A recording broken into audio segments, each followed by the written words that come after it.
कैसे आप लोग। मैं विनीत कुमार आप सभी का अपने चैनल एजुकेटर बूस्टर पे हार्दिक स्वागत करता हूं। पिछली कक्षाओं में हम देख रहे थे 38वीं से 69 बीपीएससी के क्वेश्चन का डिस्कशन हो रहा था हिस्ट्री का, ठीक है ना। हम इसके विभिन्न पक्षों को भी देख रहे थे। आज इसी कड़ी में आज इसकी तीसरी श्रृंखला है, ठीक है, और ऐसी हमारी श्रृंखला चलती रहेगी और क्वेश्चन डिस्कशन होता रहेगा। क्वेश्चन डिस्कशन करने का मकसद हमारा ये है कि आप देख लीजिए कि किस किस चैप्टर से किस तरह के क्वेश्चन आए हुए हैं और हमसे कितना बन पा रहा है। क्वेश्चन डिस्कशन करने के माध्यम से बहुत सारी चीजों के बारे में आपको जानकारी भी मिलेगी और आपका रिवीजन भी हो जाएगा, ठीक है। तो हम आगे बढ़ते हैं अपने डिस्कशन की ओर।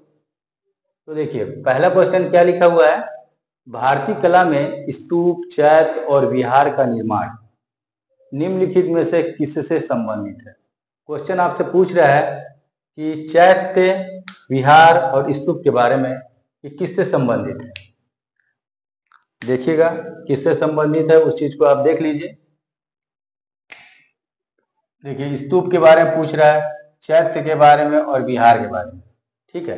किस चीज से जुड़ा हुआ है, आजीवक संप्रदाय से जुड़ा हुआ है या वैष्णव संप्रदाय से जुड़ा हुआ है, बौद्ध संप्रदाय से या शैव संप्रदाय से, ठीक है। तो देखिए स्तूप, चैत्य और विहार का जो निर्माण करने की जो पद्धति थी ये बौद्ध धर्म और जैन धर्म में प्रचलित थी। अगर दोनों रहता तो दोनों मारते, लेकिन यहाँ पर देखिए जैन धर्म दिया हुआ नहीं है, इसीलिए आपका आंसर हो जाएगा बौद्ध धर्म।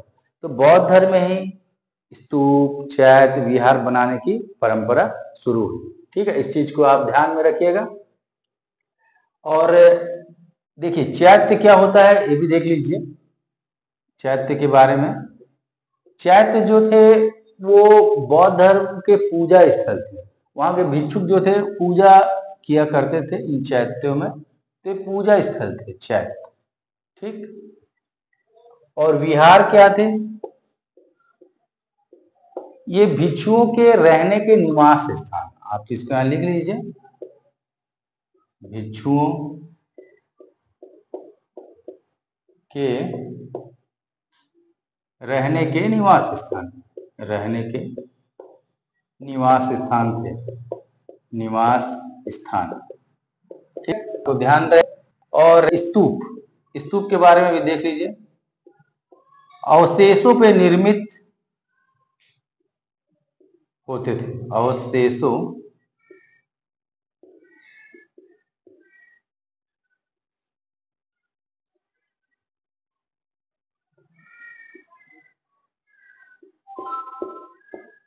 अवशेष पर निर्मित,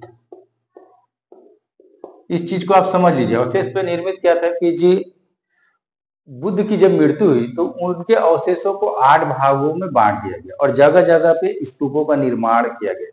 या आप ये समझ लीजिए कि बौद्ध धर्म से जुड़े हुए जितने भी साधु महात्मा या बड़े बड़े भिक्षुक हुए, उनके जितने भी अवशेष थे वो कहीं कहीं जा करके वहां गाड़ दिया गया और उसी के ऊपर एक स्तूप का निर्माण किया गया। आप देखिएगा सांची का स्तूप, भरहुत का स्तूप इसी तरह से निर्मित है। तो जान लीजिएगा कि चैत्य पूजा स्थल है, स्तूप भी एक प्रकार का पूजा स्थल, लेकिन यहाँ पर अवशेष रखे हुए हैं परंतु चैत्यों के अंदर अवशेष नहीं है। ये बेसिक डिफरेंस थोड़ा ध्यान रखिएगा, ठीक है। और ये विहार जो है भिक्षुओं के रहने का एक निवास स्थान। तो इन तीनों चीजों को ध्यान में रखिएगा, कभी डिफरेंस करके क्वेश्चन आपसे पूछ देगा, ठीक है। अब हम अगले क्वेश्चन की ओर बढ़ते हैं। गौतम बुद्ध को एक देवता का स्थान किस राजा के युग में प्राप्त हुआ। आपसे क्वेश्चन पूछ रहा है देवता यानी एक ईश्वर के रूप में उन्हें कब मतलब कि मान्यता मिली, किस राजा के काल में मिली, इस चीज को देखना है। आपको ऑप्शन दिया हुआ है अशोक, कनिष्क, चंद्रगुप्त, विक्रमादित्य और हर्ष। तो आपको बताया जा रहा है कि इसका उत्तर है कनिष्क। मैंने पिछले कक्षा में आपको बताया था कि बौद्ध धर्म में 4 बौद्ध संगति हुई थी। पहली बौद्ध संगति, दूसरी बौद्ध संगति, तीसरी बौद्ध संगति और चौथी बौद्ध संगति। और अलग अलग संगति का आयोजन अलग अलग कालों में हुआ, अलग अलग जगहों पे हुआ और अलग अलग राजाओं ने करवाया, ठीक है। तो जो चौथी बौद्ध संगति थी, चौथी बौद्ध संगति थी, ये आपका कश्मीर में कुंडल वन में हुआ है, ये तो आपको पता है, कुंडल वन में हुआ है। और जो राजा थे वो थे कनिष्क। ठीक, इस चीज को ध्यान रखिएगा, कनिष्क इसके राजा थे। और सबसे बड़ी विशेषता यह है कि इसी काल में मतलब कि महायान और हीनयान बौद्ध धर्म दो संप्रदायों में बढ़ गया था। यहीं पर ध्यान रखिएगा, महायान और हीनयान, महायान और हीनयान। तो आपको क्या क्या जानकारी मिला कि चौथी बौद्ध संगति का आयोजन कुंडल वन में हुआ था, राजा थे कनिष्क, और इसी बौद्ध संगति में महायान और हीनयान बौद्ध धर्म दो संप्रदायों में बढ़ गया। ठीक है, और फिर क्या हुआ, ये जो महायान के जो मानने वाले थे, यही बुद्ध की मूर्ति बना करके उन्हें ईश्वर के रूप में पूजा करने लगे। ध्यान रखिएगा, महायान के जो प्रवर्तक थे वो बुद्ध की मूर्तियां बनाने लगे और उन्हें ईश्वर के रूप में पूजा जाने लगा। ठीक है, तो ध्यान रखिएगा, कनिष्क के काल में हुआ था और महायान के लोग मूर्ति बना करके बुद्ध की पूजा करने लगे। ठीक है, अगला क्वेश्चन देखते हैं। देखिए क्वेश्चन क्या लिखा हुआ है, चीनी यात्री सुंगयुन ने भारत की यात्रा की थी, कब की थी? ठीक है, आपसे टाइमिंग पूछ रहा है कि 515 ईस्वी से 520 ईस्वी के बीच की थी यात्रा, 525 ईस्वी से 529 ईस्वी के बीच की थी यात्रा, 545 ईस्वी से 552 ईस्वी के बीच की थी, या 592 ईस्वी से 597 ईस्वी के बीच की थी, कब की थी यात्रा? तो देखिए सुंगयुन जो थे ये कहाँ के यात्री हैं? चीनी यात्री। यहाँ पर देखिए चीनी यात्री हैं, इस चीज को भी ध्यान रखिएगा, चीनी यात्री हैं सुंगयुन,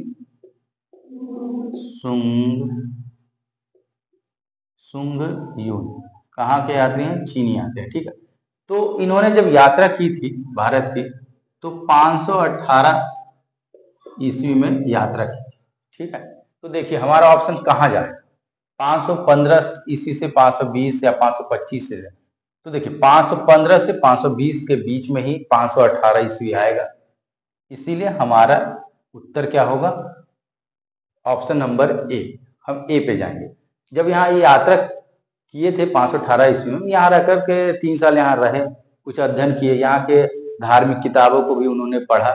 ठीक है, और एक बात और याद कर लीजिए कि चीनी यात्री मतलब कि और भी कई आए हैं भारत में, जैसे कि फाहयान,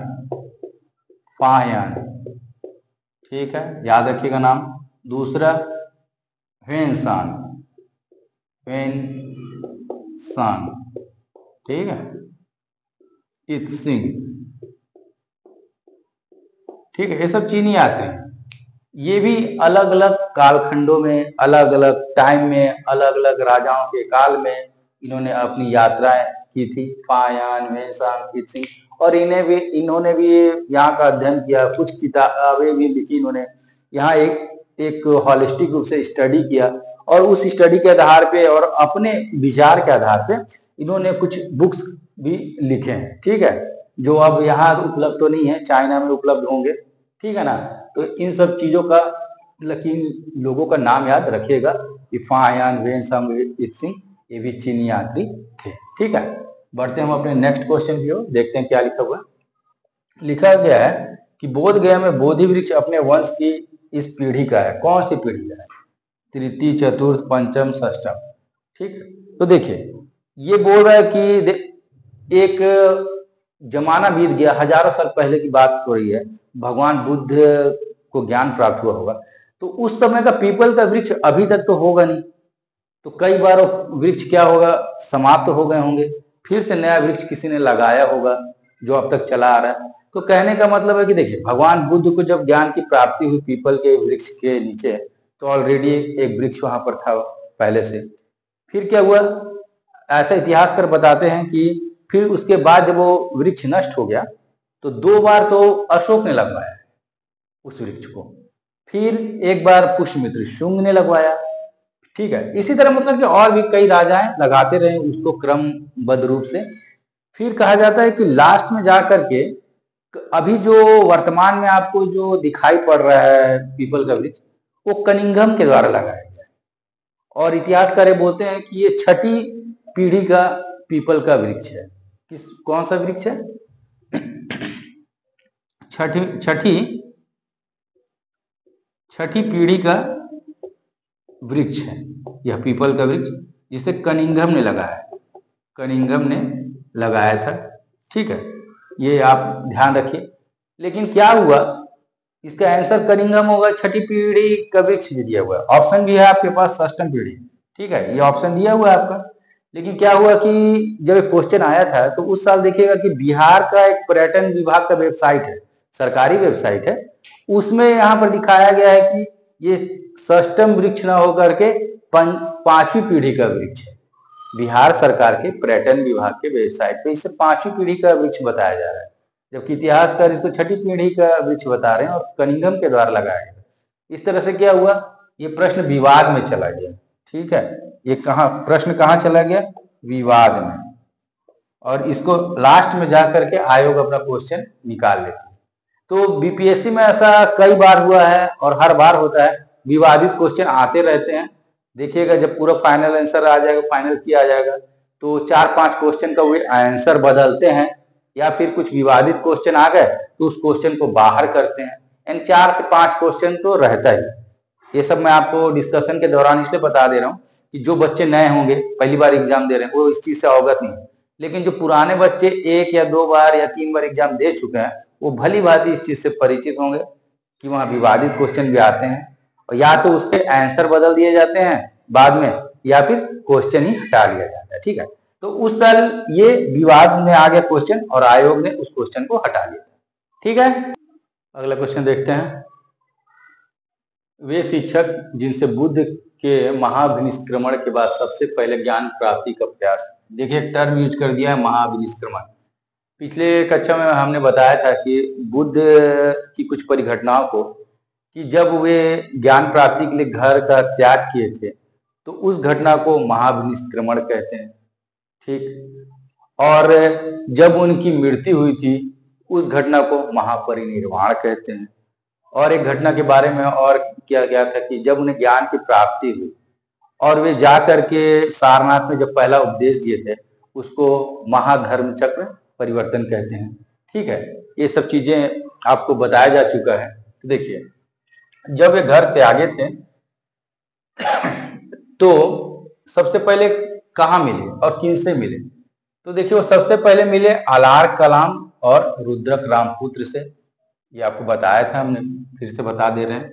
जैसे बुद्ध घर का जब त्याग किए, महाविनिष्क्रमण की घटना हुई, तो सबसे पहले वे वैशाली पहुंचे। वैशाली पहुंच करके वहां अलार कलाम से मिले, अलार कलाम से मिले। ठीक, यहाँ इनके आश्रम में कुछ दिन व्यतीत किए। ये सांख्य दर्शन के बहुत बड़े ज्ञानी थे। किस दर्शन के? सांख्य दर्शन के बहुत बड़े ज्ञानी थे। परंतु उन्हें फिर भी संतुष्टि नहीं हुई, उन्हें लगा कि मुझे पूर्ण ज्ञान प्राप्त नहीं हुआ। तब वैशाली से फिर जाकर के आगे चले गए, फिर ये राजगीर पहुंचे।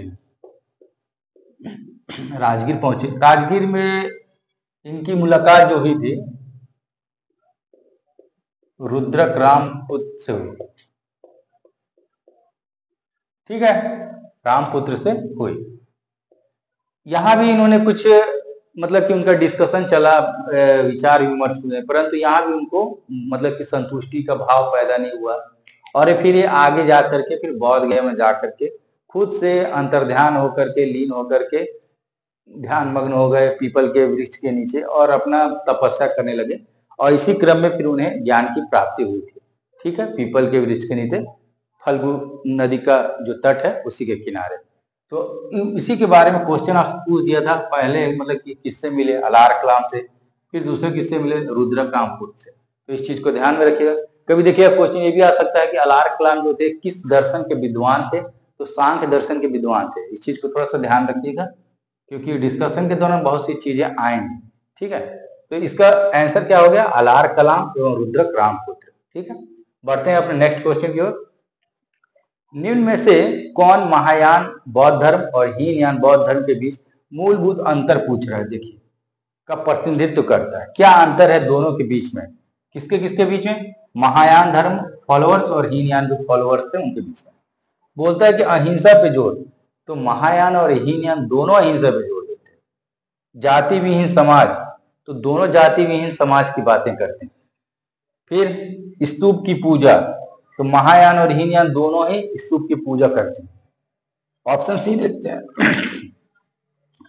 देवी देवताओं की मूर्ति की पूजा करना, यहां पर से कंट्रास्ट है, तो अपना आंसर जो हो जाएगा सी हो जाएगा, देवी देवताओं की मूर्ति की पूजा करना। हमने अभी 2 मिनट पहले ही डिस्कशन किया था कि चौथी बौद्ध संगति जब हुई थी कनिष्क काल में, तो हीनयान और महायान 2 भागों में बढ़ गया था।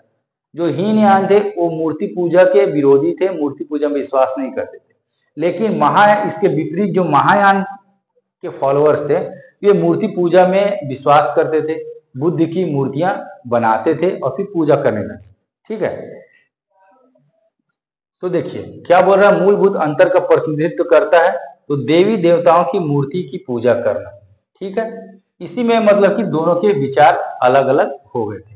इसको मतलब कि तीनों फॉलो करते हैं, परंतु इस विचार को हीनयान वाले नहीं मानते हैं, परंतु महायान वाले मानते हैं। ठीक है, याद रहेगा, देवी देवताओं की मूर्ति की पूजा करना, यही इन महायान बौद्ध धर्म और हीनयान बौद्ध धर्म के बीच का बेसिक डिफरेंस था। ठीक है, अगला क्वेश्चन देखते हैं। इनमें से किस शासक ने चतुर्थ बौद्ध संगति कश्मीर में आयोजित की थी? देखिए बार बार वही क्वेश्चन आ रहा है कि चौथी बौद्ध संगति कहाँ हुई थी और किसने करवाया। तो हम लोग पढ़ चुके हैं कि चौथी बौद्ध संगति जो हुई थी कश्मीर में, वो किसने करवाया था?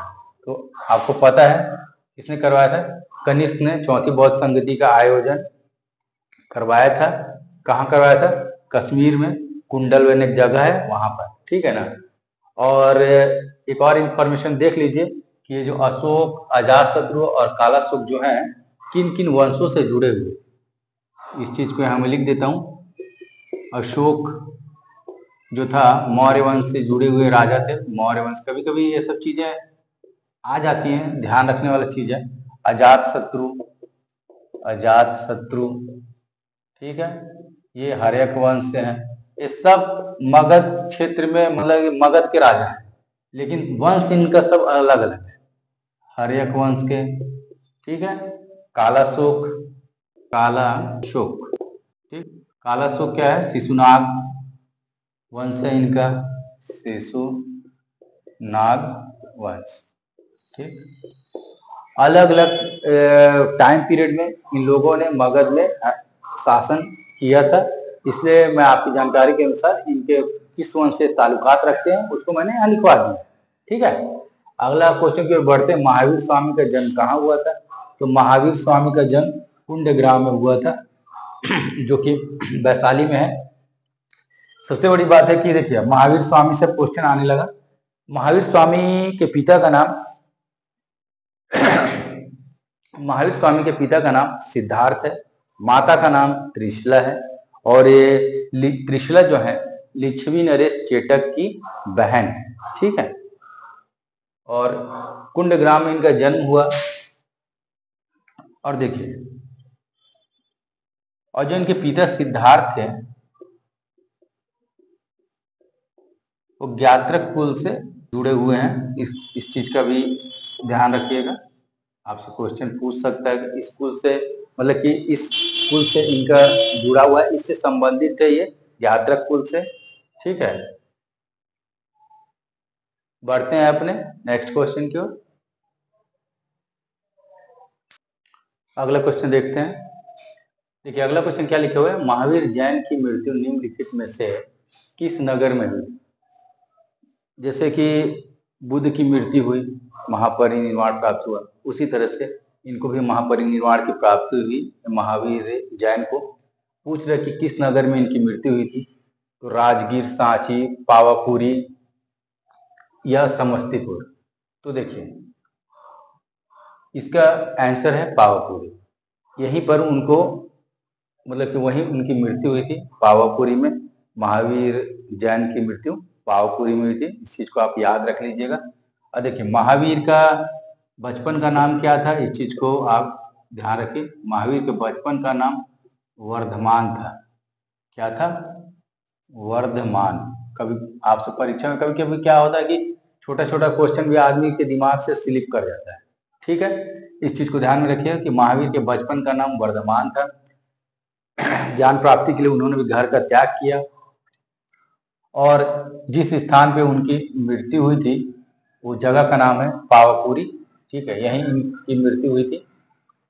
अगला क्वेश्चन देखते हैं, आजीवक संप्रदाय के संस्थापक कौन थे? एक अलग संप्रदाय है आजीवक संप्रदाय, इसके संस्थापक कौन थे? आनंद, राहुलो भद्र, मखली गोशाल या उपाली। तो देखिए, आजीवक संप्रदाय के जो संस्थापक है वो मखली गोशाल है।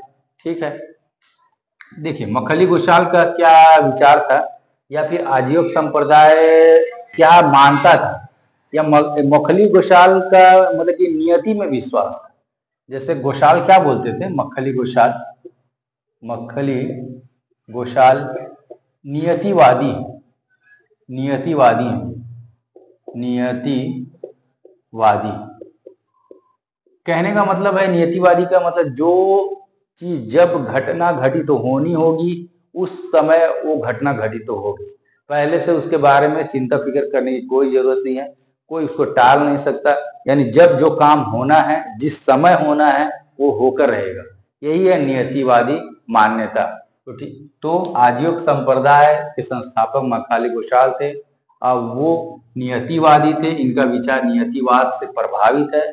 ठीक है, नियतिवाद मैंने आपको समझा दिया कि जो घटनाएं घटित होने वाली है, जब घटित होने वाली है, यानी वो घटित होके रहेगी, यानी नियति में विश्वास करना नियतिवाद कहलाता है। ठीक है, अगला क्वेश्चन की ओर बढ़ते हैं, वह स्थान जहां महावीर ने पूर्ण आध्यात्मिक ज्ञान प्राप्त किया। देखिए, पूर्ण आध्यात्मिक ज्ञान, भगवान बुद्ध ने भी पूर्ण ज्ञान प्राप्त किया था। कहाँ? बोधगया में, पीपल के वृक्ष के नीचे में रह करके। ठीक, उसी तरह से महावीर स्वामी को भी पूर्ण ज्ञान की प्राप्ति हुई। कहाँ हुई भाई?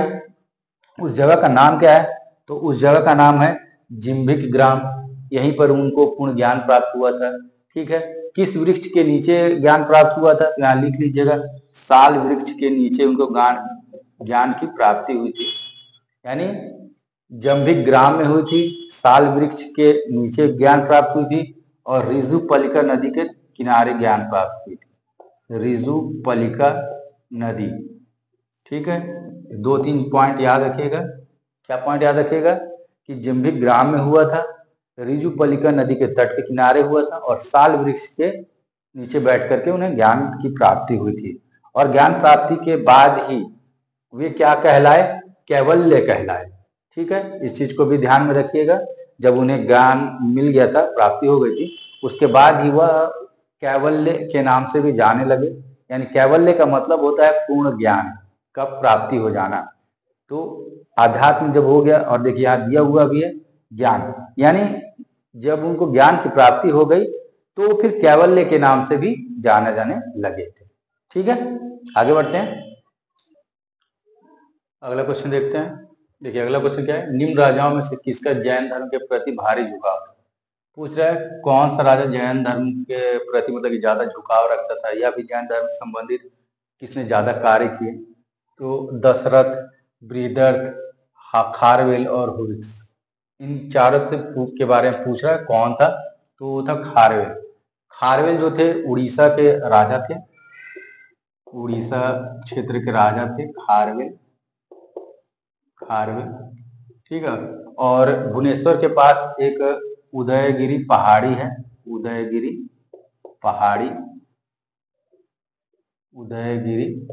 पहाड़ी। ठीक है, वहां कुछ अभिलेख प्राप्त होते हैं जैन धर्म से संबंधित। वहां एक हाथी गुफा है, हाथी गुफा। ठीक है, इन चीजों को ध्यान में रखिएगा कि भुवनेश्वर के पास एक उदयगिरी पहाड़ी है। ठीक है, वहां पर हाथी गुफा एक प्राप्त हुआ है, गुफा जैसा बना हुआ है, वहां पर अभिलेख प्राप्त हुए। वह अभिलेख खारवेल ने खुदवाया था, और हाथी गुफा अभिलेख से ही खारवेल के बारे में जानकारी मिलती है। इस चीज को ध्यान रखिएगा, हाथी गुफा अभिलेख से खारवेल के बारे में काफी जानकारी मिलती है। और ये खारवेल जो थे, जैन धर्म के अनुयायी थे, जैन धर्म को फॉलो करते थे। ठीक है, तो हमारा आंसर क्या होगा? खारवेल।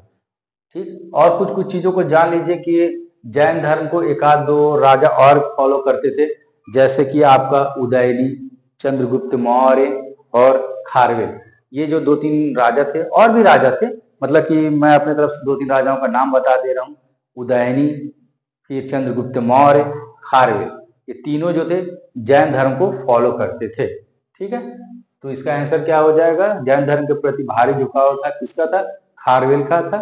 और खारवेल कहाँ के राजा थे? उड़ीसा के क्षेत्र के राजा थे। और उदयगिरी की पहाड़ी में ही हाथी गुफा अवस्थित है, और वहां के अभिलेख से, हाथी गुफा अभिलेख से हमें खारवेल के बारे में बहुत सी जानकारियां प्राप्त होती है। ठीक है, अगला क्वेश्चन देखते हैं। त्रिरत्न या तीन रत्न जैसे सटीक ज्ञान, सच्ची आस्था और सटीक क्रिया निम्न में से किससे संबंधित है? किस धर्म से संबंधित है? बौद्ध धर्म, हिंदू धर्म, जैन धर्म या ईसाई धर्म, या कोई नहीं, या एक से अधिक? तो ये जैन धर्म से जुड़ा हुआ है। जैन धर्म में मोक्ष मोक्ष प्राप्ति का एक साधन था, सम्यक ज्ञान, सम्यक दर्शन, सम्यक चरित्र। समझे? जैन धर्म में मोक्ष प्राप्ति के साधन थे, क्या थे? सम्यक ज्ञान, सम्यक ज्ञान, सम्यक दर्शन और सम्यक चरित्र।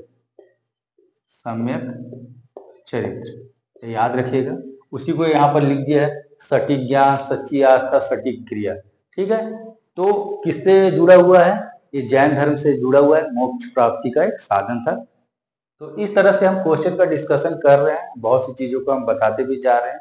आज अपना डिस्कशन हम यहीं तक रखते हैं, और मैं आप लोगों को बताना चाह रहा हूँ कि वीडियोस लगातार आते रहेंगे। अभी हिस्ट्री का पूरा डिस्कशन चलेगा, और अगर हमारा वीडियो आप लोगों को अच्छा लग रहा हो तो वीडियो को लाइक कीजिए और सब्सक्राइब कीजिए, और अधिक से अधिक अपने फ्रेंड सर्किल में इसको शेयर कीजिए। ठीक है, मिलते हैं अपने नेक्स्ट वीडियो में। धन्यवाद।